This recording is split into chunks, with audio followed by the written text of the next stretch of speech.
네, 안녕하세요. 오늘은 지난 시간에 이어서 신존재 증명, 하나님의 존재에 대한 그 증명의 문제를 이렇게 다루도록 하겠습니다. 지난 시간에 이제 신존재 증명의 가능성에 대한 얘기를 했고요. 이제 오늘은 이제 본격적으로 신존재 증명의 내용에 대해서 우리가 생각을 해보도록 하겠습니다. 오늘 우리가 이제 생각해 보려고 하는 첫 번째 그는 이제 안셀름이죠, 안셀름. 안셀름은 이제 신존재 증명할 때 제일 먼저 등장하고 우리가 이제 생각하지 않을 수 없는 그런 인물입니다. 안셀름은 이제 졸신학적 관점에서 보면 그 이제 그 신학의 그런 기초 그리고 더 나가서 이제 신론의 기본적인 그 틀을 제공한 그런 신학자죠. 그래서 신론에서 우리가 이제 하나님에 대한 존재 그리고 그 하나님의 성품, 삼위일체 이런 것들을 이제 다루는데 그런 부분을 이제 체계적으로 다룬 인물이 바로 이제 안셀름이죠. 안셀름 하면 이제 우리가 이제 존재론적 논증, the ontological argument라고 보통 이제 말하는데 안셀름의 이제 존재론적 논증은 두 곳에서 나와요. 하나는 이제 프로슬로기온이라는 책하고 또 다른 하나는 이제 모놀로기움이라는 그 두 책에서 나오고 이게 이제 여기에서 결국 소위 말하는 이제 신론에 대해서 다루고 있는 대표적인 책인데요. 안셀름은 이제 보통 이제 신존재 증명이라고 할 때 우리는 그 경험에서부터 경험에 대한 그 관찰을 통해서 신이 존재한다는 것을 증명하거든요. 근데 이제 안셀름의 이제 소위 말하는 이제 존재론적 논증이라는 것은 하나님이라는 그 개념, 하나님이라는 그 존재 그 자체에서부터 하나님이 존재한다는 것을 이제 증명하려는 그런 대표적인 시도입니다. 그래서 우리가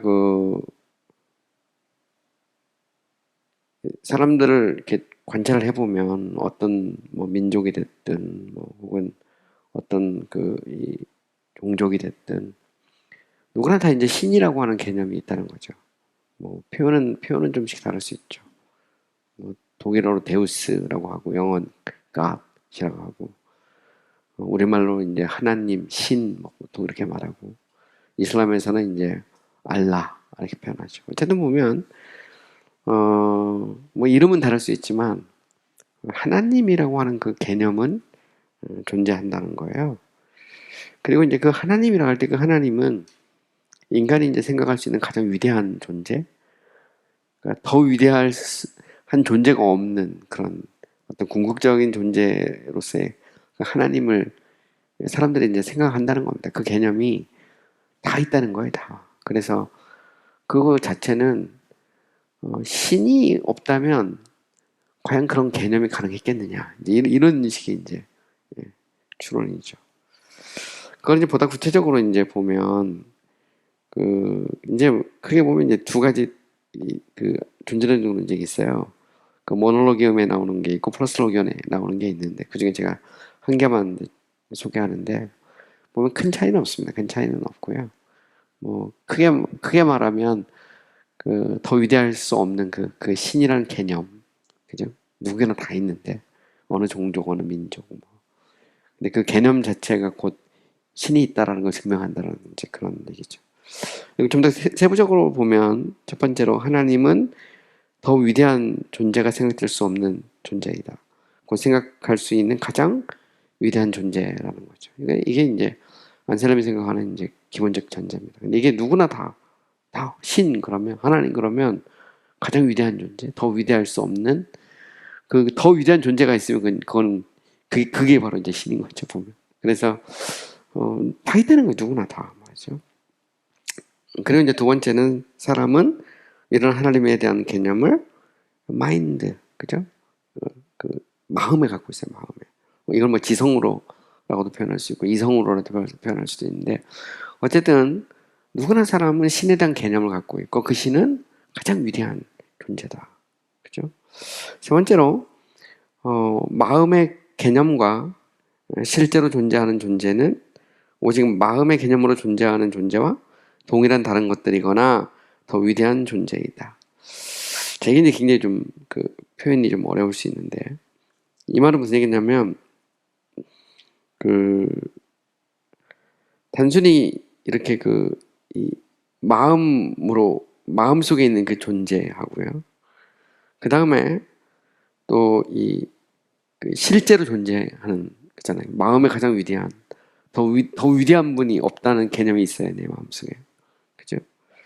그 다음에 이 개념과 더불어서 실제하는 존재가 있잖아요. 실제 하나님이 있어요. 그러면 단순히 개념과 실제가 있는 것은 동일하거나 아니면 실제가 있는 것이 더 위대하다 말이죠. 그죠?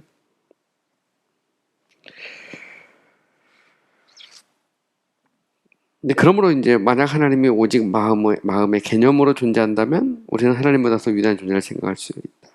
자, 이 말은 결국 무슨 얘기냐면 단순히 그냥 마음, 그죠?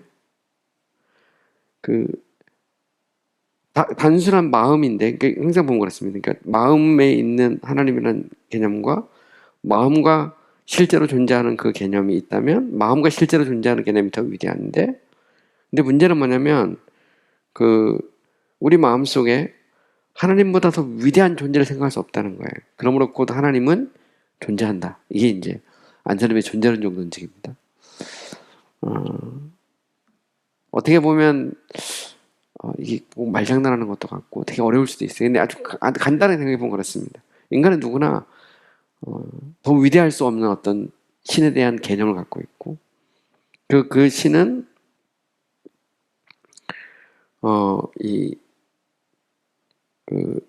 그 개념과 실제하고 있는 어떤 존재가 있다면 실제하고 있는 존재와 똑같거나 더 위대한데 그런데 그보다 더 나은 개념이 없으니까 그 신은 실제한다 이런 식의 표현이에요. 한마디로 말하면 인간 안에 신에 대한 어떤 그 개념은 곧 신이 있다라고 하는 것에 대한 증명이라는 겁니다. 근데 이제 이거는 이제 여러 가지 논란도 있고 반론도 많이 있는데 어쨌든 이제 분명한 거렇습니다. 분명한 건 뭐냐면 안셀름이 생각하는 그 신은 어떤 신이냐면 완전한 신이에요. 이게 이제 이게 이제 일종의 전제되어 있습니다. 안셀름에게 있어서는.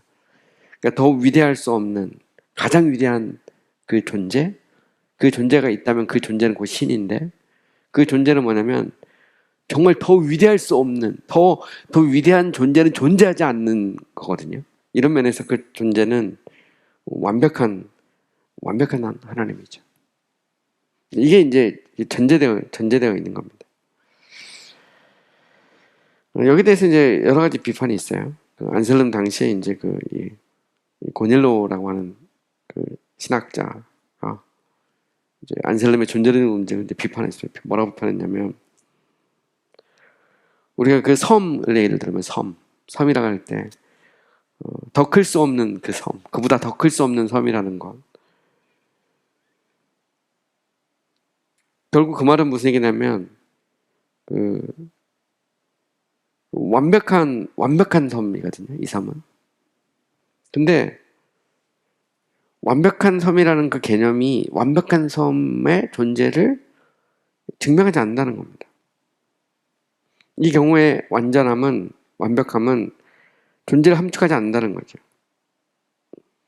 그러니까 아주 쉽게 말하면 완벽한 섬이라고 하는 개념이 있어요. 개념.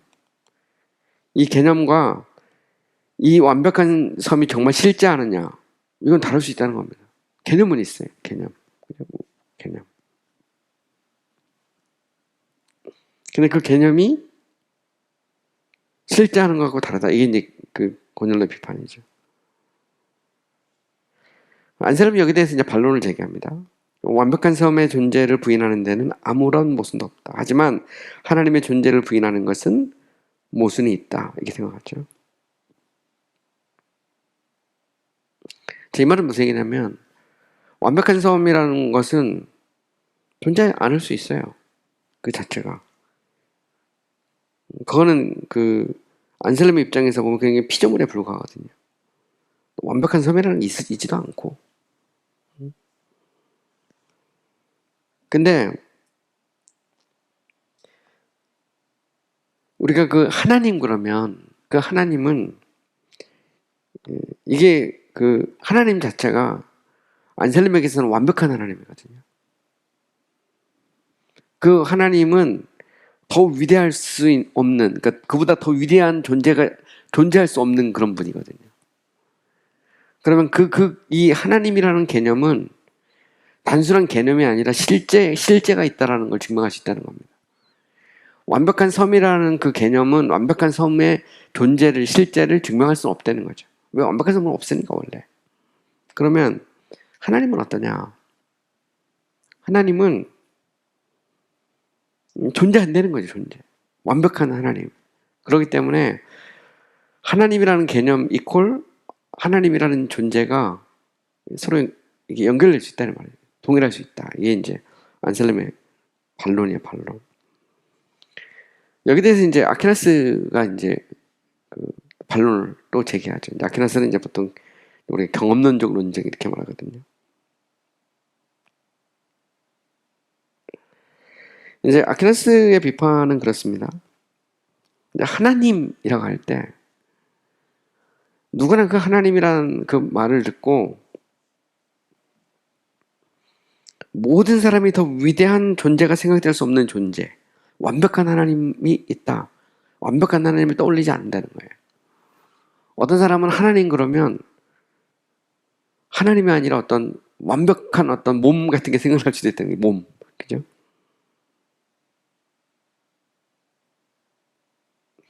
결국 이 말은 무슨 얘기냐면 하나님 그러면 하나님이 떠오르는 것은 말 그대로 이제 그 어떤 신앙적 전제나 그 완벽한 하나님의 어떤 존재를 인정하는 사람만이 그 하나님이 떠오른다는 거예요. 근데 이게 이제 보편적 경험이 될 수는 없다는 거죠. 그래서 이게 증명이 안 된다는 겁니다.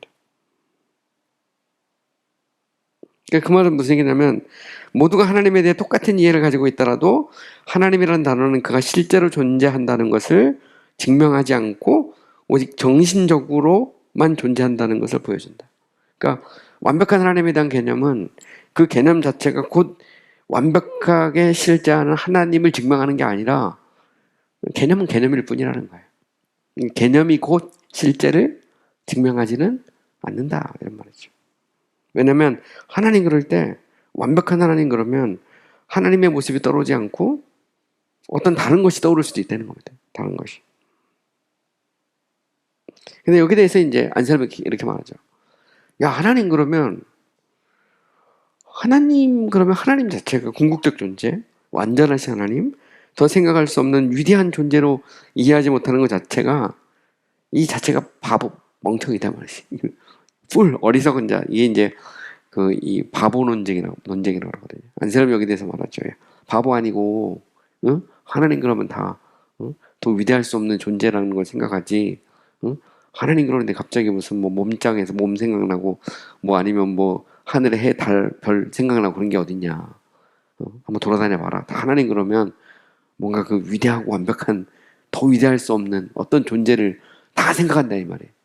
그거는 하나님이 없다면 그 개념이 존재할 수 있겠느냐 이렇게 이제 얘기를 하는 겁니다. 여기 대해서 이제 칸트의 비판도 있어요. 칸트의 비판은 이제 안셀름 같은 경우는 결국 존재한다는 거 있잖아요. 그러니까 이게 신이 존재한다 할 때 보시면, 그러니까 신은 존재한다 할 때 안셀름은 이제 이 신이라는 개념, 그 다음에 존재한다는 실제, 이게 이퀄로 된다고 생각하거든요. 이퀄. 그죠? 그럼 근데 사실 이게 여기 대해서 이제 그 비판도 있죠. 왜냐면 안셀름 자체가 완전한 신 하나님이 있다 그걸 전제로 하고 있다는 겁니다. 그러니까 이미 전제로 하고 있는 게 논쟁일 수 있냐 여기에 대해서 이제 이 비판을 하는 거고.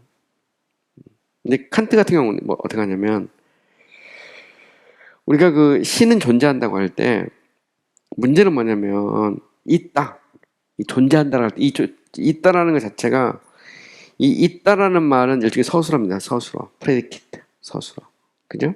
신은 주어예요, 주어.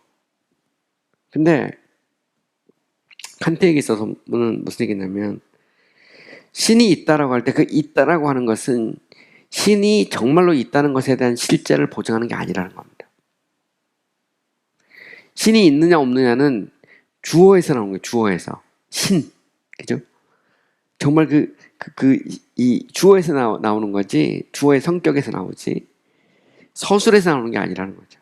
우리가 보통 그래서 이 칸트 같은 경우는 뭐냐면 이 있다라는 그 자체에서 신이라고 하는 것이 증명이 될 수 있는 게 아니라는 거예요. 근데 안셀름은 신은 있다 할 때 신과 있다라고 하는 것을 동일시해서 주어와 서술을 동일시해 버리고 있다는 거죠. 보면. 근데 서술은 아무것도 갖고 있는 게 없다는 그 안에 있다, 있음이라는 것은 그 안에 내용이 없다는 거죠. 보면.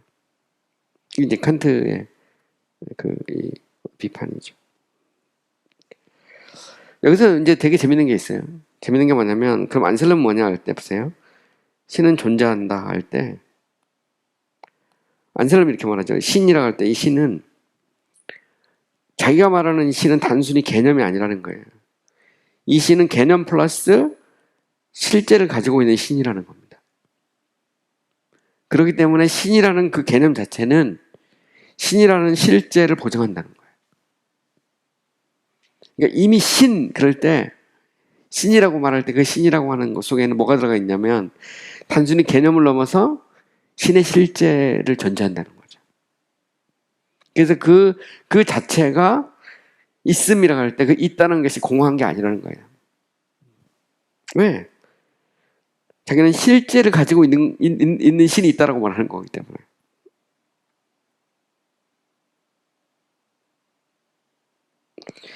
여기 대해서 이제 이런 비판을 할 수 있죠. 안셀름이 말하는 존재론적 논증은 사실 보면 우리가 이제 성경의 계시를 떠나서 딱 그것만 이렇게 딱 띄워놓잖아요. 띄워놓고 신은 있다. 그리고 신이라는 그 개념에서부터 신이 있다는 그 신의 실제가 증명이 된다는 것은 성경을 떼고 나면 이 자체가 이제 정말 신이 있다는 걸 증명할 수 있는 이런 이제 비판을 할 수 있는 거죠. 사실 보면 안셀름은 이미 신이 있다라는 걸 전제하고 있는 거예요. 왜? 안셀름에게서 신이라는 건 단순히 개념이 아니고 실제거든요. 그러니까 그 실제가 있는 거거든. 안셀름은. 그러니까 이걸 이렇게 볼 수도 있죠. 그러니까 이 세상 사람들 만나보고 관찰해 보니까 다 신이라는 개념이 있어. 다 있는데 신이 없다면 그 개념 자체가 공허한 거잖아요. 아무 의미가 없어요. 근데 신이 있으므로 그 개념이 유의미한 거거든요. 그러니까 결국 신이 있다는 것은 신이 있다는 것을 증명한다는 거예요. 그 개념이 있다는 것 자체가 인간이 거부할 수 없는 어떤 신의 존재에 대해서 암시하고 있다는 거죠. 근데 그거를 이제 안셀름은 어떻게 했냐면 성경에 있어요. 성경. 시편 14편 뭐 이런 데서. 근데 이게 이제 어거스틴의 글이 나오거든요. 그래서 그 어거스틴이 이제 시편 14편에 대해서 묵상하고 3일째 때 글을 쓸 때 안셀름이 존재론적 문제가 어디서 얻었느냐 여기서 얻었다 이렇게 보통 많이 주장을 해요. 한 가지 분명한 것 같습니다. 안셀름의 존재론적 논증은 단순히 그런 철학적 논증, 단순히 이성적 논증이라기보다는 성경의 계시를 전제로 합니다. 사실은 보면. 그래서 프로스로기언을 읽어보면 안셀름은 이 우주와 만물 가운데 나타나는 하나님의 위대함에 대해서 막 선포하거든요. 그리고 나서 이 신이라는 개념이 그냥 만들어진 게 아니다. 신이 정말 있어가지고 인간 안에 심어둔 것이기 때문에 그 신이라는 개념 자체를 통해서 우리는 신의 존재를 부인할 수 없다. 왜? 신이 없다면 왜 인간 안에 그런 어떤 신이라는 개념이 있을 수 있냐 이렇게 이제 주장을 하는 거죠. 근데 여기 대해서 이제 고넬 같은 사람은 야, 그 개념이 완벽하다는 그 신이 있다는 그 개념 자체가 그게 실제로 보장하는 게 아니다 이렇게 말하는 거. 그 아퀴나스나 칸트도 비슷한 약간의 그 각도는 좀 다르지만 비슷한 얘기를 하고 있어. 자, 그 다음에 이제 두 번째로 우리가 그 생각해 보려고 하는 것은 아퀴나스의 이제 경험론적 논증이죠. 아퀴나스는 이제 안셀름의 존재론적 논증은 이게 그 합리적이고 객관적인 증명이 될 수 없다 생각하는 거죠. 왜냐하면 이제 신이라는 개념이 곧 신이라는 실제를 반드시 증명하는 건 아니다 이렇게 본 겁니다. 오히려 그보다는 안셀름은 그 우자 만물에 대한 어떤 관찰, 경험을 통해서 신의 존재를 증명할 수 있다고 생각을 했어요. 특별히 이제 그 신이 존재한다라고 하는 것에 대해서 안셀름은 이제 그런 얘기를 하죠. 신이 존재한다라고 하는 것은 자명하다는 겁니다. 자명해. 부인할 수가 없어. 아퀴나스, 그죠? 아퀴나스는 신이 존재한다는 것은 자명하다고 셀프 에비던트죠.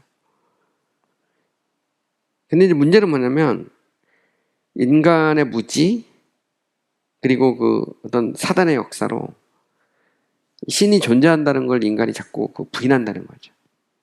그래서 신이 존재한다는 것을 논리적으로 합리적으로 이거를 그 제시할 수 있다는 겁니다. 관찰을 통해서. 그러면서 그 아퀴나스는 그런 얘기를 해요. 신의 존재 증명이라는 것은 원인에서 결과로 나가는 것이 아니고, 그죠? 결과에서 원인으로 나가는 것이다. 이런 얘기를 합니다. 결과에서 원인으로. 라틴어로 제가 표기를 해놨는데, 그 안셀름의 존재론적 논증은 신이라는 개념에서부터 신의 존재를 얘기하죠. 근데 아퀴나스의 방법론은 뭐냐면 이게 일종의 이제 귀납법적이죠. 귀납법적이죠. 그래서 결과를 통해서 관찰을 통해서 원인을 찾아가는 겁니다. 원인을 무한히 그죠? 관찰하고 또 관찰하고 또 관찰하고 위로 올라가면 이제 신이 있다. 이게 이제 아퀴나스적인 신존의 증명이죠. 근데 이제 우리가 이제 아퀴나스의 신존의 증명을 살펴보기 전에 우리가 알아야 될 건 뭐냐면 이건 이제 안셀름하고 좀 비슷해요. 아퀴나스의 신존의 증명도 철학적 증명이라기보다는 성경이 선언하고 있는 신의 존재에 대해서 합리적으로 증명하라는 것이다. 특별히 이제 아퀴나스의 이거 5 ways 5가지 방법이 있거든요. 그 방법이 이제 아리스토텔레스에서 나오는데 그 아퀴나스가 생각할 때는 그렇죠. 성경이 그 분명히 우주 만물 가운데 하나님의 신성이 들어있다.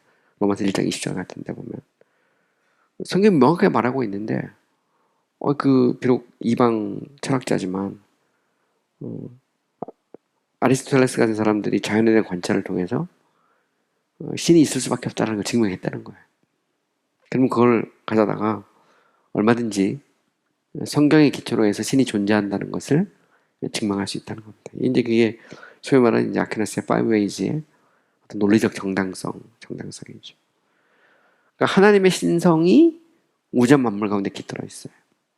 그래서 일종의 뭐라고 하냐면 이 땅에 있는 모든 존재는 하나님의 모습을 반영하는 거죠. 드러내고 있어요. 그걸 보통 우리가 이제 그 존재의 유비라는 말을 써요. 존재의 유비. 유비라는 말은 이제 라틴어로 아날로기아 그러거든요. 아날로기아라는 말은 어떤 말을 갖고 있냐면 이 영어로 표현하면 not univocal, not equivocal, but similar 이런 말. 유니보컬이라는 것은 뭐냐면 하나라는 말이고요. 이퀄은 똑같다는 말입니다. 이게 아니라는 말이에요. 존재유비라는 건 뭐냐면 이 땅의 모든 것이 하나님의 그 작품이잖아요. 또 특히 사람은 하나님의 형상대로 만들어졌습니다. 그래서 하나님의 모습이 깃들어 있죠.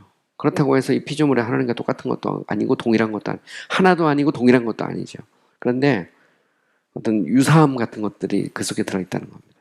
닮은 꼴이 있어, 닮은 꼴. 그걸 찾아내는 게 일종의 존재유비거든요. 이걸 통해서 나중에 이제 하나님의 성품에 대해서 이야기합니다. 근데 신의 존재 증명도 마찬가지죠. 신의 존재 증명도 이 우자 만물 가운데 깃들어 있는 하나님의 신성, 디비니티, 거기에 대한 관찰을 하면 신이 있다라고 하는 것을 보여줄 수 있고 또 심지어 증명할 수 있다는 거죠. 이게 이제 쉽게 말하면 아퀴나스가 말하는 존재를 증명론증이에요. 구태여 신이라는 어떤 개념, 그죠? 뭐 그거 아니더라도 얼마든지 관찰을 통해서 알 수 있다 이렇게 생각하는 겁니다. 물론 나중에 이제 이 17세기로 가면 이 안셀렘의 존재론적 논증하고요, 아퀴나스의 경험론 논증이 다 살아납니다. 물론 여기에 대해서 이제 약간의 논란의 여지도 있어요.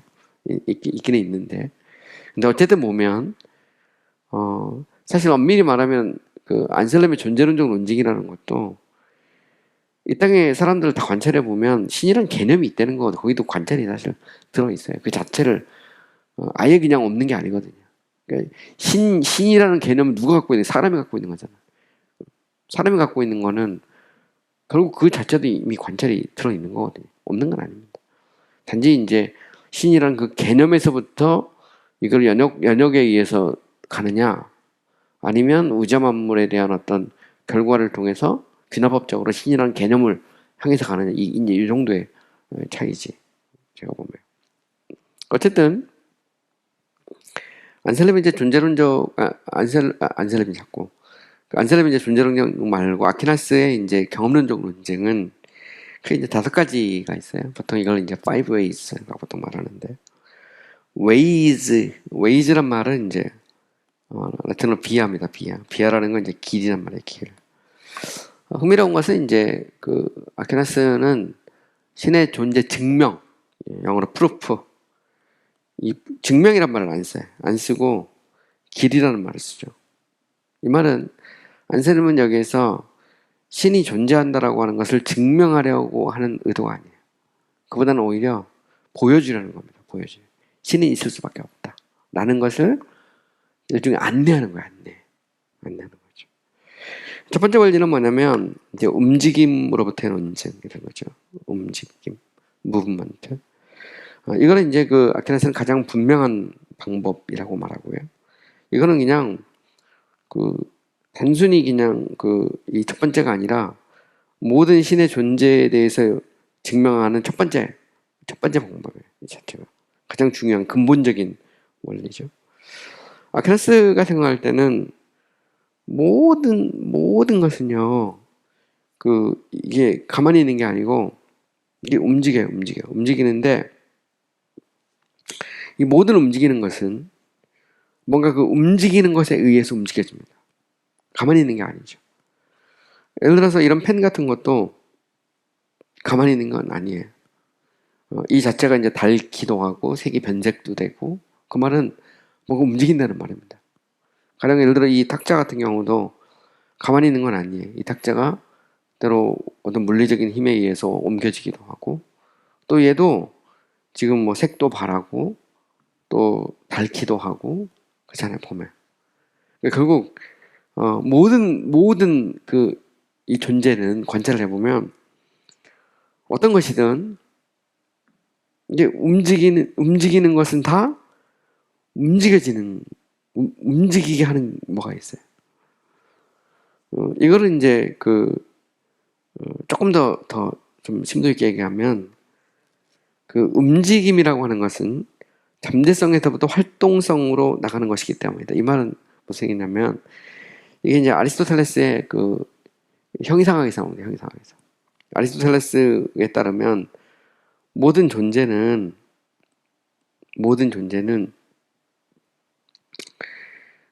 두 가지로 이루어져 있어요. 모든 존재는 하나는 형상이고 또 다른 하나는 진료입니다. 형상은 폼이고요. 영어로 폼. 진료는 매터죠, 매터. 근데 그 진료라고 하는 것은 말 그대로 뭐라 할까요? 재료라고 보고요. 형상이라고 하는 것은 일종의 틀입니다, 틀. 프레임. 그래서 모든 물질 혹은 모든 존재는 진료 상태에서 형상이 가해져서 어떤 다른 모습으로 바뀌어가는 거예요. 바뀌어갑니다. 보면. 항상 보면 그렇죠. 모든 게. 가령 이 책상 그러면 이 책상 그 자체는 메타입니다. 진료예요. 근데 제가 여기에 지금 손을 가하잖아요. 폼을 가하는 거예요. 그럼 얘가 닳기도 하고 또 오래가면 변색도 되고 그렇게 되는 거잖아요. 이것처럼 모든 물질은 아리스토텔레스에 따르면 모든 물질은 형상과 진료로 이루어졌으니까 모든 존재는 그렇죠? 존재란 말 쓰니까 철학에서. 근데 이렇게 보면 이 진료라고 할 때 진료라는 것은 형상에 의해서 모습이 바뀔 수 있는 일종의 가능태예요. 포텐셜리티. 가능성이 있어요. 가능성이. 이걸 가능태라고도 하고 가능성이라고 말하는데 영어로 포텐셜리티가 있죠. 바뀔 수가 있습니다. 이 펜은 색깔이 변색되거나 움직일 수 있는 가능성이 있죠. 근데 폼이 가해지지 않으면 그냥 있는 거예요. 메타죠, 메타. 그리고 이 자체가 진료는 가능성이 있고 폼은 이 진료의 이 진료의 어떤 모습을 바꾸는 일종의 뭐냐면 행동태, 액츄얼리티, 행동성이 있어요. 액츄얼리티가. 그러니까 행동이 가해져서 모습이 바뀌잖아.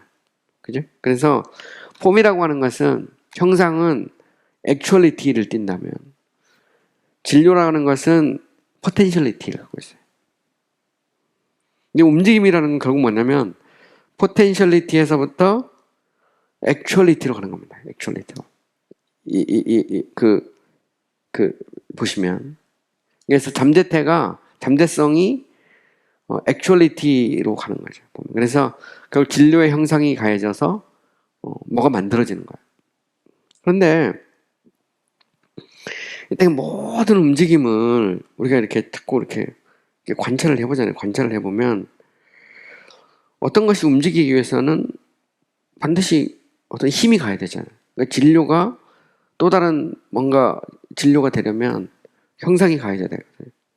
그러니까 포텐셜리티에 액츄얼리티가 가해져서 바뀌는 거죠. 가령 나무가 있다, 나무가 있다 할 때 나무는 열에 대한 잠재성을 가지고 있어요. 그죠? 열이 가면 나무가 타잖아.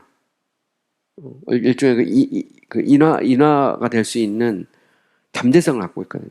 그런데 불이 붙기 전에 나무는 절대 안 타요. 근데 불이 붙으면 나무는 타죠. 이 포텐셜리티가 액츄얼리티로 바뀌는 겁니다. 자체가 바뀌는 거죠. 이 말은 무슨 얘기냐면 모든 움직이는 것은 반드시 움직이도록 하는 뭔가가 필요해. 반드시. 그런데 문제는 이게 무한소급이 안 된다는 거예요. 만약 그렇다면, 그죠? 이게 무한히 계속 소급되면, 이게 이제 이게 이제 한계가 있는 거예요. 그러면서 이제 뭐가 생기냐면, 결국 소급하고 또 가다 보면, 아리스토텔레스의 사고입니다. 아리스토텔레스의 사고에 의하면,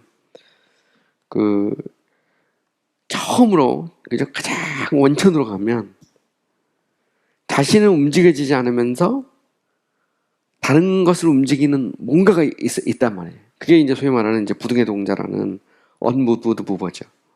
unmoved mover라는 거 움직여지지 않으면서 움직이는 거예요. 잘 생각해보면 이 땅의 모든 피조물은 전부 다 움직입니다. 가만히 있지 않아요. 뭐가 가야죠.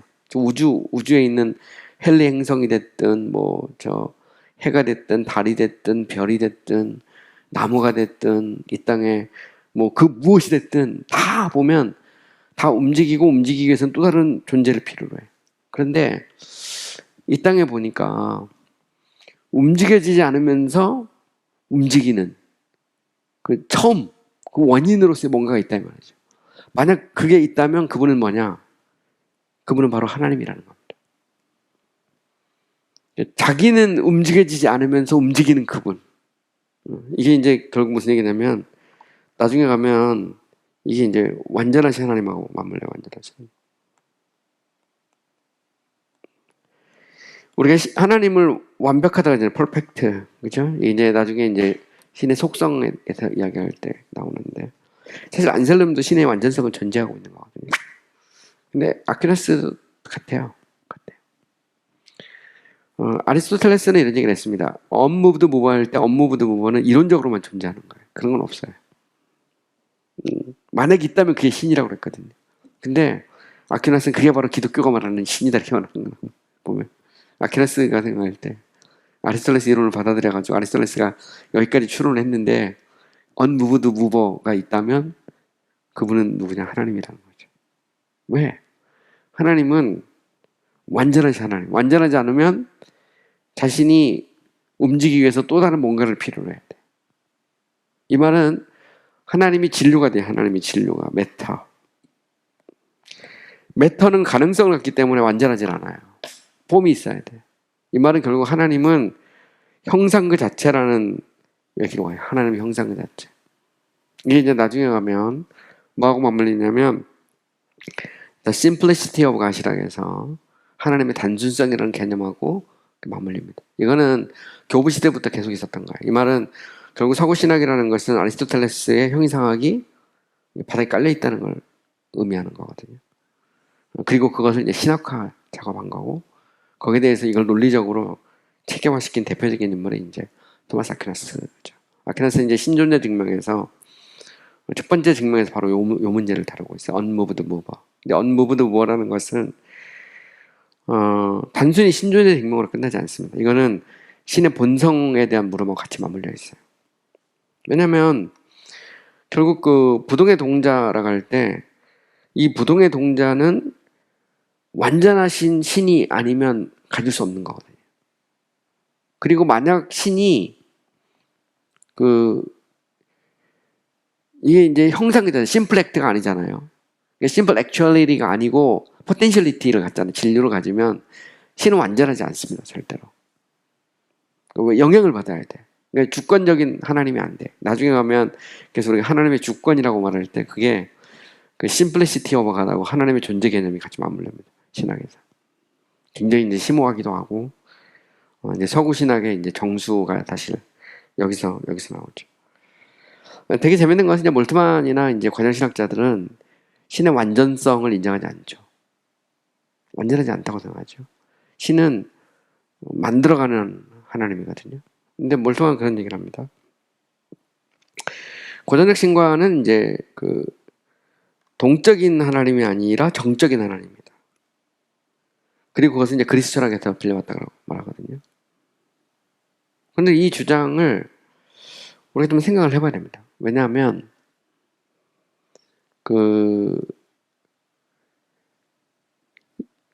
과연 그 고전적인 신관이 정적인 하나님이냐, 스테릭하냐 말이지. 그렇지 않거든요. 무버라는 것 자체, unmoved mover는 그러니까 unmoved라는 것에 포커스를 딱 주잖아요. unmoved. 그러면 안 움직이는 거 아니냐. 이거는 이제 정적이 이렇게 말하는 건데 문제는 뭐냐면 unmoved에 있는 게 아니고 포커스는 mover에 있어요. 움직이지 않으면서 움직이는 분. 모든 것 움직이면 원천으로서의 하나님. 이분은 그 자체로 완벽한 하나님이죠. 그러면서 자신이 존재하기 위해서 또 다른 존재를 필요로 하지 않아요. 이런 면에서 이 하나님은 단순히 물리적 하나님이 아니고 인격적 하나님이기도 하거든요. 이건 나중에 가면 이제 신의 인격성 개념 이런 것들하고도 맞물릴 수도 있고요. 어쨌든 보면 아퀴나스의 부동의 동자라는 것은 신의 존재를 증명한 첫 번째 원리이기도 하고 동시에 나중에 가면 이제 신의 본질에서 그 하나님의 그 단순성 그리고 하나님의 완전하심 이 개념하고 맞물린다라는 것을 우리가 생각해 봐야 됩니다. 두 번째 원리는 The Efficient Cause라는 건데 효과적인 원인이죠. 아퀴나스는 이런 얘기를 하죠. 감각계에서 우리는 효율적인 원인들의 질서가 있는 것을 발견한다. 어떤 일도 그 자체가 효율적인 원인인 경우는 발견될 수 없다. 이 말은 어떤 것이 있으면, 그죠? 그것이 존재하기 위해서 또 다른 어떤 걸 필요한다는 거예요. 그러니까 내가 존재하기 위해서 우리 부모님이 있는 것처럼 우리 부모님이 존재하기 위해서는 또 할아버지 할머니가 존재하잖아요. 그죠? 이것처럼 어떤 것이든 그 자체가 efficient cause가 아니고 또 다른 어떤 원인을 필요로 한다는 겁니다.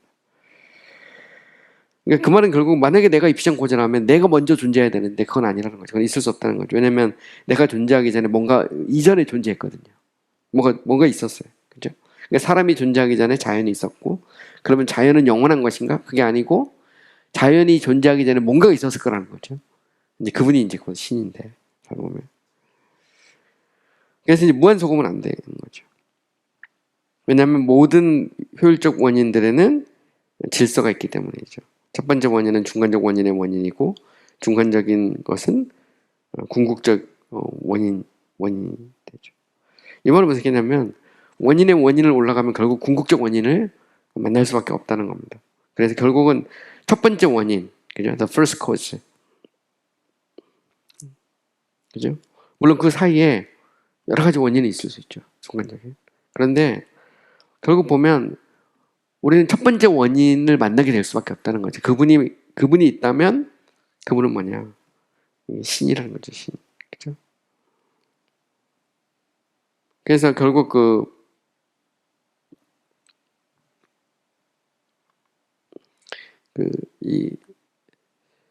우리 이제 결국 이제 코즈인데 이 코즈는 뭐냐면 영어로 표현하면 uncaused cause입니다. 이 땅에 모든 것이 존재하기는 원인이 있어야 되는데, 그죠? 자기 스스로는, 그러니까 이 존재하기 위해서 또 다른 어떤 원인을 필요하지 않는 어떤 분이 있다면 그분이 이제 하나님이란 말이거든요. 그죠?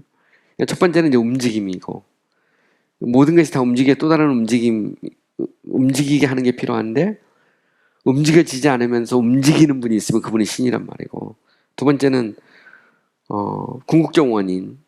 그죠? 자신이 존재하기 위해서 다른 효율적 원인을 필요하지 않으면서 다른 모든 것의 원인인 그분이 있다면 그분은 누구냐? 그분은 신이라는 거죠. 그게 이제 소위 말하는 이제 두 번째 uncaused cause, 두 번째 신의 존재에 대한 증명이죠. 그래서 결국 보면 사람이 있고 사람이 있기 전에 우주와 만물이 있고 우주와 만물이 있기 전에 뭐가 있다면 뭔가 있어야 된다는 말이죠. 우연히 저절로 나온 게 아니라면, 이터널 크리에이션이 아니라면, 영원한 창조가 아니라면 뭐가 있어야 되는, 창조주가 있어야 되잖아요. 창조주가 있어야 되는데 그 창조주가는 결국 uncaused cause죠. 그거는 이제 결국 올라가면 한계에 부딪힐 수밖에 없다는 거지, 결국 보면. 그럼 결국 그분은 신이다 말이에요. 세 번째는 뭐냐면 가능성과 필연성으로부터의 논쟁이라는 게 있어요. 이 땅에서는 이제 있을 수 있는 것도 있고 없을 수 있는 것도 있다. 그죠?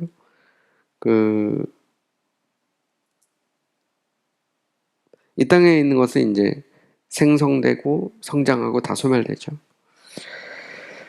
근데 이제 문제는 뭐냐면 이런 것들이 이제 이 영원히 존재한다는 것은 이제 불가능하다는 겁니다. 그리고 어느 때고 존재하지 않았던 것은 없었기 때문이다. 이 말은 무슨 얘기일까요? 존재하는 것은 반드시 이 존재하는 것에 존재는 어떤 것에 의해서 존재를 해야 된다는 말입니다. 그러니까 이거는 이렇게 표현하면 좋겠어요. 영어로 표현하면 우리가 이제 existence인데 이 존재가 이 존재가 있기 위해서 반드시 또 다른 존재를 필요로 하잖아요. 보면 내가 있으려면 또 누군가가 있어야 되고 또 그분이 있으려면 또 누군가가 있어야 되고 이렇게 이제 일종의 이 존재에 대한 겁니다. 이 땅의 모든 존재. 근데 모든 것이 영원부터 존재한 건 아니라는 겁니다. 무한 소급이 아니고 결국 올라가면 우리는 이제 존재 그 자체, 그죠?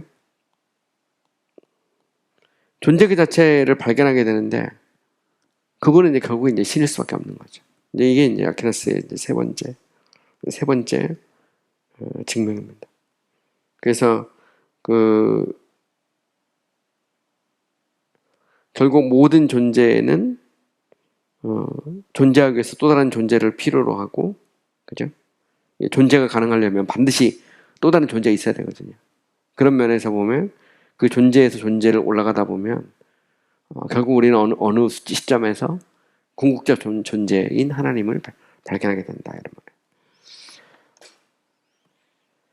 그래서 모든 존재는 그들이 존재하기 위해서 필요한 어떤 존재를 요청하게 되죠. 그래서 바로 존재 그 자체, 그게 이제 바로 이제 하나님이다, 이런 말이죠. 그래서 여기 보면 존재하기 위해서 어떤 존재도 필요하지 않는, 자신의 존재를 위해 다른 존재로부터 받지 않으며 다른 존재를 존재하게 하는데 필요한 어떤 존재를 필요로 하는데 그분이 하나님입니다. 그러니까 자신이 존재하는데 또 다른 존재를 필요하지 않으면서 다른 존재로 하여금 존재이게끔 하는 그 무엇, 만약 그분이 있으면 그분은 이제 신이다, 말이죠. 근데 여기서 되게 재밌는 게 나와요. 나중에 이제 제가 신론에서 하나님의 성품, 섭리론 이런 거 할 때 더 얘기할 건데, 베르자이프나 이제 몰트만 같은 사람들은 그런 얘기를 하죠. 기본적으로 이제 삼위일체를 인정하는데, 이제 성부와 성자와 성령은 서로 이제 사랑의 관계로 볼 때 반드시 서로의 존재를 필요로 한다는 겁니다. 그것처럼 인간과 세상도 마찬가지라는 거예요. 신은 자신의 사랑의 대상으로 인간을 필요로 한다는 거죠. 필요로. 신은 인간을 안 만들면 안 돼. 이게 이제 베르자예프나 몰트만 같은 사람이 주장하는 얘기거든요. 그러니까 쉽게 말하면 이제 신의 자유의 문제에서, 프리덤에서 이걸 이제 제한하는 겁니다. 그리고 이 제한의 원천을 어디서 보냐면 삼일체 안에서 하는 거예요.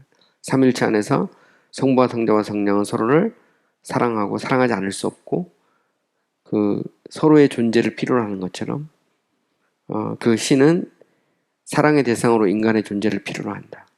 근데 여기서 이제 아퀴나스적인 개념으로 보면요, 이게 이제 모순이에요, 모순. 왜냐면 이제 존재의 측면에서 보면 신은 존재 그 자체거든요. 자신이 존재하기 위해서 또 다른 존재를 필요로 하면 안 돼. 이거는 가령 예를 들어 세상의 창조를 보면 보세요. 창조. 하나님은 세상을 만들 수도 있고 안 만들 수도 있어요. 적어도 아퀴나스적 신간에서는.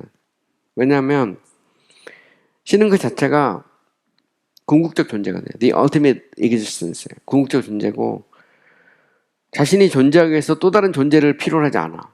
이 말은 결국 세상을 만들 필요가 없어요. 그런데 신이 세상을 만든 건 뭐냐면 자신의 주권, 자신의 의지를 따라서 세상을 만든 겁니다. 인간의 피조도 똑같아. 어쩔 수 없이 신이 인간을 만든 게 아니거든요. 과장신학 같은 데서는 신이 자기를 완성해 가는 과정 속에서 필연적으로 세상을 만들고 인간을 만들어요. 안 만들면 안 돼. 왜? 자기를 완성하기 위해서는 세상이 필요하거든요. 근데 이거는 사실 아리스토텔레스의 형이상학이나 혹은 아퀴나스적인 신관 혹은 형이상학적 관점에서 보면 그거는 신이 아니에요. 그거는 그냥 불완전한 거죠. 불완전하죠. 신일 수가 없는 거죠. 왜냐하면 결국 존재하기 위해서 또 다른 존재를 필요로 하는 거거든. 완전하신 하나님은 아니란 말이거든요. 그러니까 사실 아퀴나스의 신존재 증명 안에는 그게 깔려 들어가 있어요. 그거는 이미 아리스토텔레스가 관찰한 거예요. 아리스토텔레스는 신이 있다면 그분은 완전해야 된다고 생각했거든. 그리고 그 완전하신 신이 있으면 그 신이 완전하다는 것을 뭘로 증명하죠? 5A's 같은 방식을 통해서 찾아갈 수 있는데 그거는 관념에 불과하다 생각한 거예요. 근데 아퀴나스는 그게 아니고 진짜 있다. 진짜 있다는 거예요. 근데 가만히 생각해 보면 우리는 그렇게 믿고 있는 거예요. 우리는.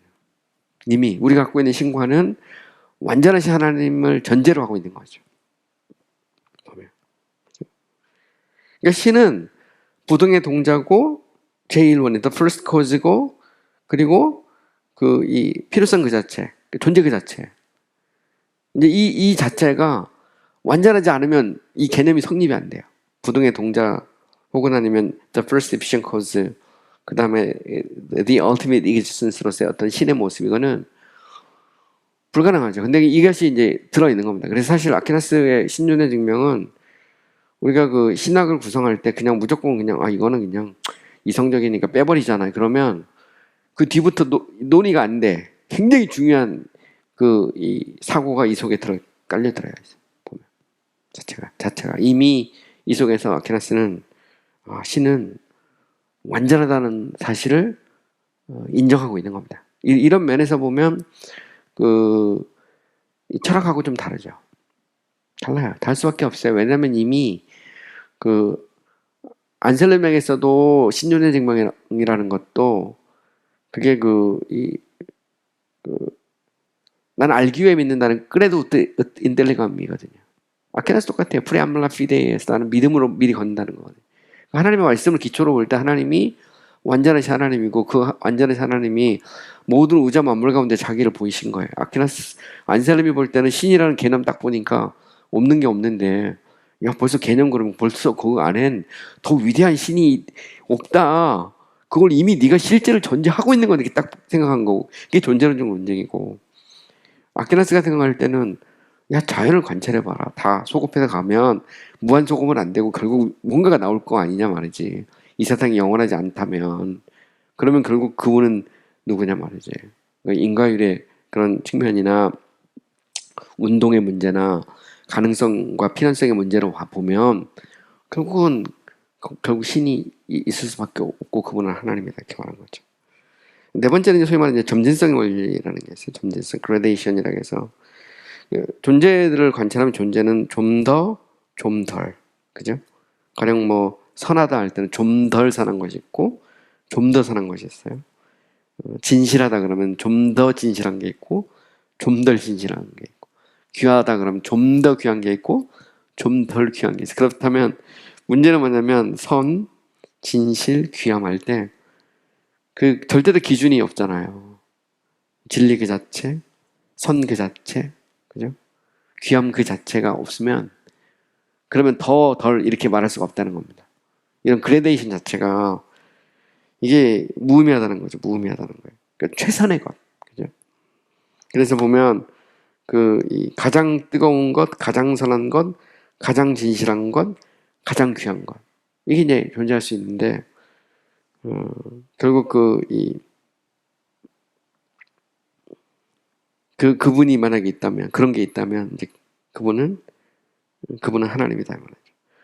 게누스란 말이 나오는데 게누스는 이제 종이라는 말인데 이거는 이제 원래 있는 데서부터 나오는 거거든요. 게누스는 드러난 것을 관찰하면 궁극적인 뭔가를 도달한다는 그런 말입니다. 결국 보면 이 뜨겁다 할 때 가장 뜨거운 최대한의 뜨거운 불 그것처럼 모든 존재라는 선은 어떤 완전한 어떤 원인이 있어야 된다는 거죠. 여기서도 보면 완전성이 사실 전제되어 있어요. 우리가 보면 예를 들어 선 그 자체 그잖아요. 진리 그 자체 이게 절대적 선이라고 하잖아요. 절대적 진리 윤리적인 건데 그라데이션이라는 것도 보면 이 땅에 선이라는 게 있냐 없냐 할 때 사람들 다 상대적인 거 얘기하잖아요. 진리라는 게 있느냐 없냐 할 때 예수님이 되게 흥미로운 거야. 내가 곧 길이요 진리요 생명이다. 나는 진리 그 자체, 길 그 자체, 생명 그 자체란 말인데 상당히 이것도 이제 성경적인 거죠. 따지고 보면 이 그레데이션으로서의 논쟁이라는 것도. 그러니까 따지고 보면 이 땅의 그 선과 악을 구분하는 궁극적 기준 그거를 설정하는 그분 뭔가 있다면 그분이 신이라는 거죠. 거기서부터 나온다는 거예요. 궁극적인 이 선과 이 진리에서부터 나오는데 그래서 goodness 그죠? truth 이런 거죠. 나중에 이제 하나님의 성품 같은 거 얘기할 때 보면 하나님의 선 그 자체, 진리 그 자체 말 쓰거든요. 신실함 그 자체. 예, 여기서 나오는 거예요. 같이 맞물려가지고 돌아가는 거죠. 보면 이게 상당히 이제 아리스토텔레스적인 사고고. 그래서 사실 이게 이제 아리스토텔레스 철학에서 나오는 건데, 그게 이제 우리가 이미 그 서구 신학에는 그게 이제 바닥에 깔려 있는 겁니다. 그래서 우리가 신학 서론에서 그 철학과 신학의 관계를 얘기할 수밖에 없는 거고, 여기서도 아퀴나스 같은 경우는 아리스토텔레스에게 일종의 침례를 주는 거죠. 세례를 줘서 그거를 이제 받아들이는 거죠. 마치 그 바울이 그 사도행전 17장 가면서 너희가 알지 못하는 신에게라고 새긴 단을 봤다. 내가 그 신이 누구인지 알려주겠다 딱 말하거든요. 그 신이. 근데 그거는 비슷한 논리입니다. 그거를 이제 사용하는 거죠. 다섯 번째 원리는 이제 거버넌스, 세상의 통치, 거버먼트라고 말하죠. 이 말은 무슨 얘기냐면 이 땅을 관찰하면 이 땅이 다 우연인 것 같아도 뭔가 계획이 있다는 거죠. 디자인 티오리, 뭐 이렇게 목적론적 논증이다 이렇게 말하는데요. 이 땅 관찰해 보면 다 이게 그 목적이 있다는 거죠. 화살을 딱 쏘면 화살도 그냥 나는 게 아니라 화살을 쏘는 사람이 있는 거죠. 그 사람이 쏘는 방향으로 그 화살이 날아가는 겁니다. 날아가는 거죠. 그래서 목적, 그죠? 그게 목적이다. 이게 목적론적 논증이라고 그러는데, 이 땅의 모든 우자마모를 관찰해 보면 너무나 정교하고 완벽하게 움직이고 있는데, 이게 그냥 되는 게 아니고 뭔가 계획이 있고 목적이 있고 거기에 따라서 움직인 뭔가가 있다 이 말이죠. 그죠? 그분이 있다, 뭔가 있는데 그분이 누구냐? 그분은 곧 하나님이다. 이렇게 말하겠죠. 이게 이제 다섯 번째 그 아퀴나스가 말한 논증입니다. 논증. 그래서 이제 이걸 세상의 그 통치에서. 자, 이제 여기에 대해서 조금 더 이제 관찰을 해보면 그렇습니다. 그 아리스토텔레스, 이제 아퀴나스의 다섯 가지 방법은 아리스토텔레스의 그 물리학, 형이상학, 여기 나오는 이제 소위 말하는 사이언스에 대한 설명이었어요. 그죠? 우리가 과학이라고 할 때, 이 사이언스라고 할 때, 이 과학적 설명, scientific explanation이라고 하는 것은 적어도 이제 그 네 가지 요소에 기초한다고 주장을 해요. 첫 번째는 이제 the material cause, 물리적 원인. 두 번째는 이제 the efficient cause에서 효율적 원인. 세 번째는 the formal cause에서 형상적 원인. 네 번째는 final cause에서 그 이 최종적 원인, 뭐 목적론적 원인 이렇게 표현할 수도 있고요. 이 말은 무슨 얘기냐면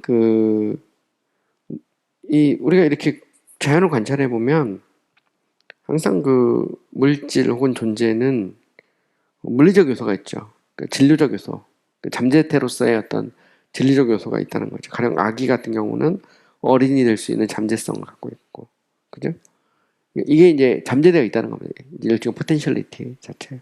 그래서 그 진리로서의 속성이 있고요. 두 번째는 효율적 액츄얼리티로 나가는, 이게 몇 달 가만히 있는 게 아니잖아요. 그러니까 아기는 어른이 되거든요. 이런 면에서 이제 효율적인 팩터, 효율적인 원인이 있고, 그 다음에 더 나가서 형상적 원인이죠. 형상적 원인이라는 것은 포멀인데 이 진료를 그 현실화시키는 거죠. 현실화시키는, 그죠? 그래서 단순한 그런 어떤 형상은 모양이 아니고 잠재적 진료를 현실이 되게 하는 어떤 형상적 원인이 있고요. 그리고 그렇게 형상적 원인일 때 되게 재밌는 게 있어요. 그게 뭐냐면 그냥 무작정이 아니라 어떤 목적이나 선을 가지고 있다는 거죠. 어떤 목적을 향해서 그것이 바뀌어 나간다는. 그래서 이 아리스토텔레스의 형이상학이나 물리학을 보면 모든 존재 물질은 적어도 네 가지 요소를 갖고 있는 거죠. 근데 이 네 가지 요소에 대한 관찰이 자연스럽게 신존의 증명으로 가고, 이 신존의 증명은 아퀴나스에게 있어서 다섯 가지 신존의 증명으로 그대로 펼쳐서 그대로 딱 정리가 됩니다. 이걸 저희 이제 5A라고 보통 말하죠. 두 번째는 이제 아퀴나스의 이제 경험론적 논증에서 우리가 그 관찰할 것이 뭐냐면, 과연 이게 이제 프루프스냐 웨이냐 이 말이죠. 그러니까 증명이냐 방법이냐. 그러니까 비야 길이냐 이런 말이다. 길이냐. 아퀴나스는 프루프스라는 말보다는 이제 비야, 그죠? 방법이라는 말을 쓰죠. 이거는 무슨 얘기냐면 신이 존재한다고 이제 5가지의 방법으로 얘기하는데 이것이 현재 철학에서 말하는 어떤 신존재 증명 이거하고는 좀 다를 수 있다는 거죠. 그래서 아퀴나스는 여기에서 어떻게 보면 상당히 좀 이벤젤리컬한 측면이 있어요. 근데 이미 우리가 복음 전달할 때 사실 써요. 보면 이 모든 우주와 만물, 자연에 대한 관찰 이런 거 하거든요. 그리고 우리가 과연 우연히 아무 목적 없이 이 세상에 왔겠냐? 뭐 그러면 일종의 접촉적으로 막 다 쓴단 말이죠. 신존의 증명을 거부하면서도 이미 우리는 쓰고 있거든요. 사실 아퀴나스의 5As는 그것과 다르지 않아요. 보면 적어도 그 시대 13세기에 이 아리스토텔레스 철학이 막 새롭게 이제 등장하고 그리고 당시 지성인들을 향해서 신이 있다는 것을 논리적으로 설명하기 위해서 아퀴나스가 이걸 받아들인 거거든. 그래서 이것을 기초로 해서 신은 있을 수밖에 없다. 길을 안내하는 거죠. Ways로서 보면. 그래서 되게 재밌는 것은 뭐냐면 아퀴나스의 5Ways를 읽어보면요. 항상 보면 그랬습니다. 이러므로 신이 존재한다는 것이 증명된다. 이런 말을 쓰잖아요. proved, proof 이런 말 안 써요. 아퀴나스는 뭐라고 말하냐면 우리는 이분을 하나님, 신이라고 부른다. 이분의 이름은 하나님이다. 이런 식으로 마무리가 됩니다. 그러니까 의도 자체가 좀 다르다는 거죠. 안셀름의 존재론 논증도 똑같아요. 그것도 보면 프로솔로기언 읽어보면 이미 우주와 만물 속에 나타난 하나님의 영광을 쫙 선포하고 그 다음에 존재론 논증이 딱 나오거든요. 그러니까 그 앞에 거 빼고 그것만 딱 띄면 이제 문제가 되죠. 재밌는 건 뭐냐면 나중에 이제 칸트나 휴움 같은 경우가 아퀴나스의 5에이지 비판하거든요. 칸트의 순수 이성 비판은 안셀름의 존재론적 논증과 그 다음에 아퀴나스의 5에이지를 비판하는 책이에요. 그래서 인간의 이성이 어디까지 갈 수 있냐 해서 인간의 이성으로 존재론적 논증도 아퀴나스의 5에이지도 증명 불가. 이게 선언한 거거든. 그래서 신이라는 것은 요청되는 것이지 증명되는 게 아니다. 이렇게 주장한 게 이제 순수 이성 비판이거든요. 그래서 판단의 비판에서는 이제 신은 요청되는 거고 윤리적 개념으로서. 왜냐면 신이 없으면 윤리가 엉망되니까 필요하긴 하죠. 요청되는 겁니다. 요청되는 거고 이게 이제 이성양견에서의 종교로 가면 결국 신이라고 하는 것은 증명 불가하는 거거든요. 그렇기 때문에 비약, 믿음이라는 것은 이 진리에 대한 어떤 신뢰 뭐 이런 것보다는 나를 던지는 거 아니면 비약하는 거거든요. 점핑하는 그런 모습을 띠게 되죠. 어쨌든 보면 아퀴나스는 이제 증명 이런 말보다는 이제 길 이런 말을 쓰고요. 그다음에 또 되게 재밌는 게 있어요. 아퀴나스의 신존의 증명은 부정의 방법을 써요. via negativeness. 이건 the way of negation 그러는데 이게 신의 성품을 얘기할 때도 나오죠. 하나님의 성품을 얘기할 때도 우리가 보통 이제 하나님의 성품 할 때는 via negativeness 할 때 하고 via affirmationis 하고요. 그 다음에 via eminentiae거든요. 혹은 아니면 이제 우리가 causalitatis 이걸 쓰기도 하고. 어쨌든 보면 이제 신의 성품을 얘기할 때는 부정의 방법, 긍정의 방법, 탁월함의 방법, 혹은 인과율의 방법 이런 걸 이제 우리가 보통 이제 많이 쓰는데 얘기하는데 이건 나중에 제가 이제 더 자세히 얘기를 할 거예요. 하나님의 성품 뭐 분류하고 이럴 때 더 자세히 얘기할 건데 어쨌든 보면 아퀴나스의 5As는 부정의 방법이에요. 왜냐면 신은 뭐냐면 움직여지는 동자가 아니란 말이죠.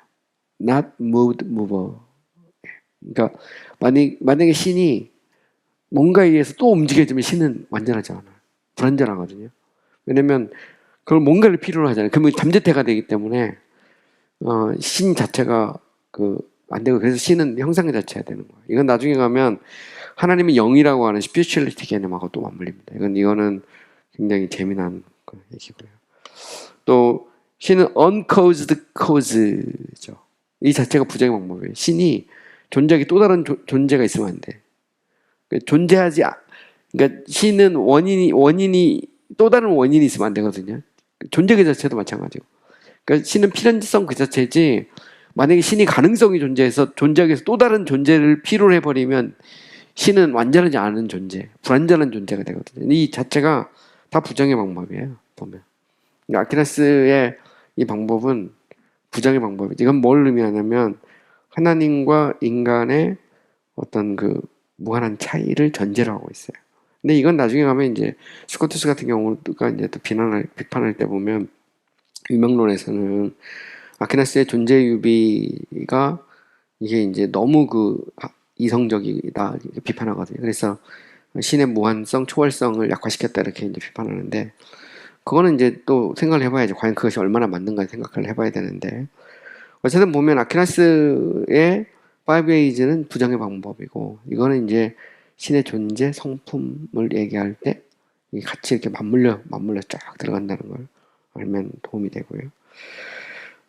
또한 이제 아퀴나스는 신이 존재한다는 것을 증명하려고 하기보다 이미 존재한다고 받아들인 신을 이렇게 증명하려고 시도한다는 거죠. 이런 면에서 이제 우리가 그 칸트나 흉이나 뭐 이런 사람이 말하는 그걸로 보면 안 된다. 특히 이제 최근 현대신학, 과장신학 쪽에서 엄청 비판하거든요.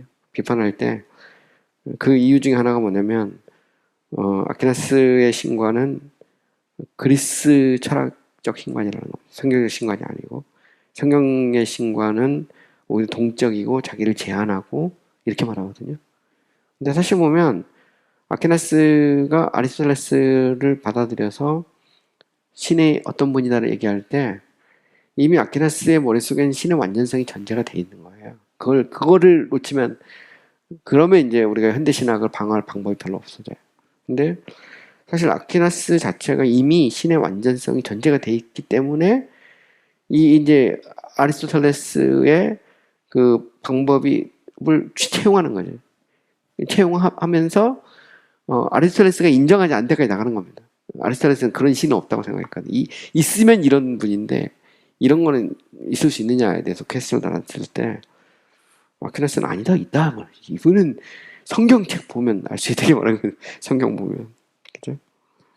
그래서 제가 얘기할 때 아퀴나스의 신의 존재 증명은 신의 완전성에 대한 이해를 전제로 한다. 그러므로 그의 신의 존재 증명은 그의 신의 본성이나 속성에 대한 인식과 연결할 수밖에 없어요. 그래서 신의 본성, 속성 이거는 이제 제가 다음에 좀 더 자세히 이야기할 때 그때 또 이야기를 할 겁니다. 그 다음에 이제 첫 번째부터 세 번째까지 논증은 우주론적 논증, 코스몰로지컬 아르기먼트죠. 우주에 대한 관찰이거든요. 다섯 번째 논증은 목적론적 논증입니다. 우리가 디자인 티어리 이렇게 말하죠. 그래서 현대 말하는 뭐 우주론적 논증, 목적론적 여기에 들어가고요. 안셀름의 존재론적 논증이라는 것도 사실 엄밀히 따지면 저는 그렇게 봅니다. 안셀름의 존재론적 논증도 관찰을 통해서 이루어지는 거예요. 사실은 인간에 대한 관찰. 그거를 무시할 수는 없어요, 보면. 자, 아퀴나스의 이제 경험론적 논증에 대한 비판 여기까지 하고 이제 우리가 정리할 건데요. 근데 칸트는 제가 이미 이야기했듯이 순수 이상 비판에서 아퀴나스의 경험론적 논증, 안셀름의 존재론적 논증을 비판하죠. 비판의 근거는 이제 인간의 이성이 어디까지 알 수 있느냐는 겁니다. 칸트는 세상을 두 가지로 분류해요. 하나는 현상계, 우리가 눈으로 보는 현상계, the phenomenal world고요.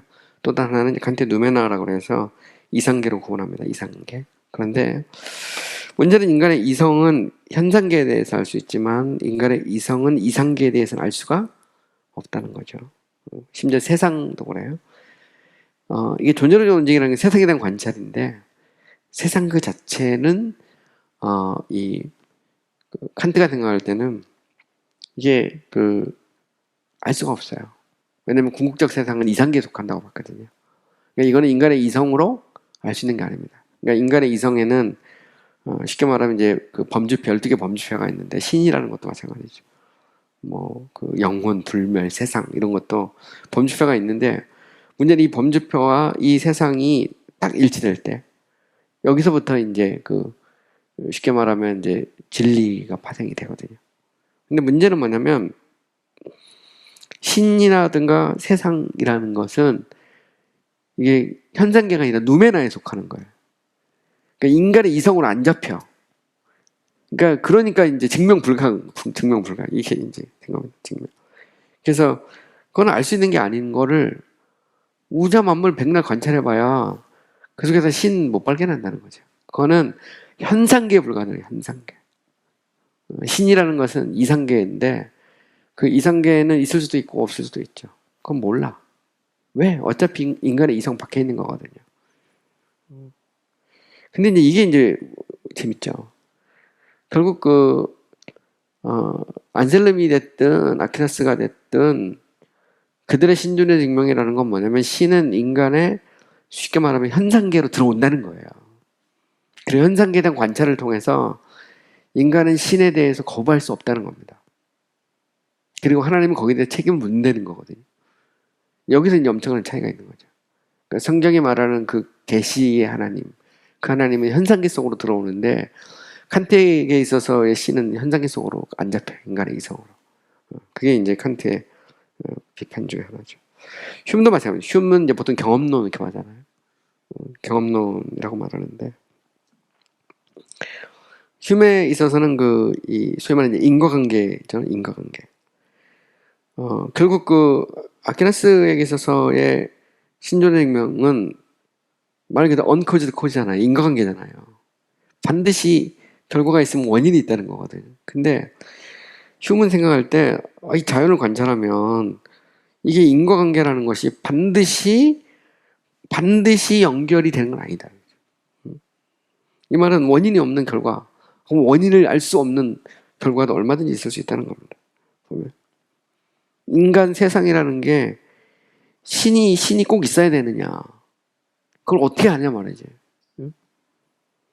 신이 없이 그냥 저절로 나오거나 아니면 뭔가 있을 수 있단 말이에요. 그러니까 쉽게 말하면 인과관계라는 것이 코잘리티가 반드시 필수적인 것은 아니다. 이게 이제 휴미 신존의 증명, 되게 경험론적 논증을 비판할 때 쓰는 논리죠. 이제 리처드 스윈본 같은 경우는 과장실업자죠. 스윈본 같은 사람들은 이 아퀴나스의 논증은 모아놓으면 강한데 떼어놓으면 다 약하다. 다 뜯어보면 다 점이 있단 말이죠. 이제 그렇게 비판하죠. 분명한 것은 이제 아퀴나스의 신존의 증명이 완벽하지 않습니다. 완벽하지 않고 우리가 이제 고민을 해봐야 될 부분들이 있죠. 부분들이 있고 이제 우리 다음 시간에는 먼저 둔주 스코투스 하고요. 그다음에 이제 오캄이 이제 어떻게 이제 신존의 증명을 거부하는가 그 부분에 대해 생각을 해볼 거고요. 또 칼빈과 그리고 이제 17세기 개혁주의 신학자들이 어떻게 이제 신존의 증명을 받는가 이런 부분에 대해서 좀 더 구체적으로 생각해 보겠습니다. 오늘은 여기까지만 하겠습니다. 네, 감사합니다.